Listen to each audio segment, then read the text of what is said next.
share a short testimony of the Lord's goodness and faithfulness and his ability to create and bring about health.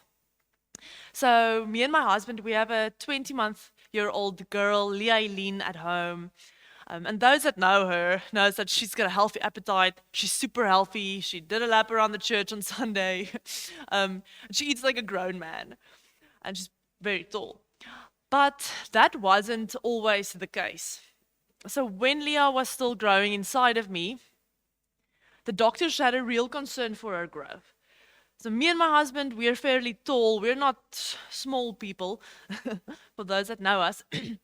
But Leah, at some stage, just her growth sort of plateaued, and she fell off all of the curves. So those that have been through pregnancy might know that the doctors measure growth of the babies according to these curves. And the idea is for the baby to stay on the curve and remain growing at the same sort of rate. So Leah, by about 28 weeks, completely fell off of these curves. So that's basically like below the north percentile.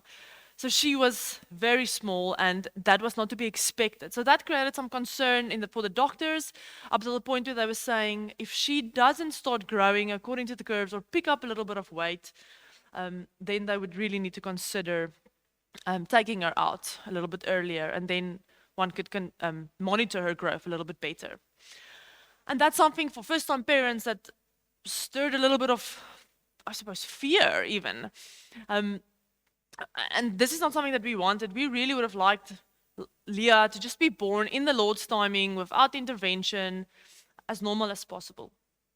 So we had about a 28-week, I think, a scan again, and the doctor again reiterated this, that they're concerned and we need to keep monitoring, going for more scans more regularly, and she would need to be taken out if she didn't start growing. We went to camp that weekend after the scan, and there on the Friday evening there was just a little opportunity to just share a little bit of what was going on in our lives. And the people there with us was really accepted and just listened to our story. And we all just came around each other and prayed for whatever was happening in each other's lives. And for us, it was really like just a cool moment where the family around us could come and together with us speak God's promises of life over Leah. And they prayed for her that evening, and for me and Cheslin, speaking specifically, I recall the words of Pastor saying that she will be born in the time that the Lord has planned and not before that. And that is so cool because that's exactly what happened.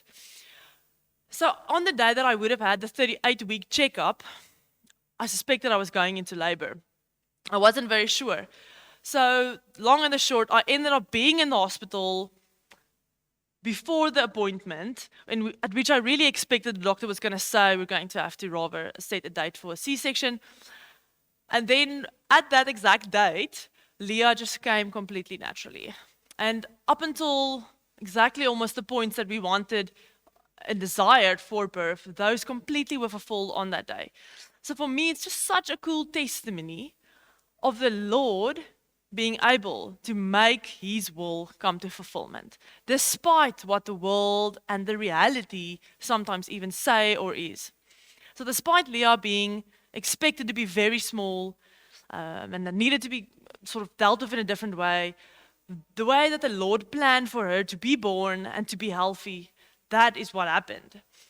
And it reminds me of a scripture in Psalm 91 where it says that because he has set his love upon me, I will deliver him. And that's exactly what the Lord did, even in a physical sense. He delivered Leah from all the things that were spoken over her, and she's completely healthy, a beautiful girl. She hasn't even been really sick in her 20-month life.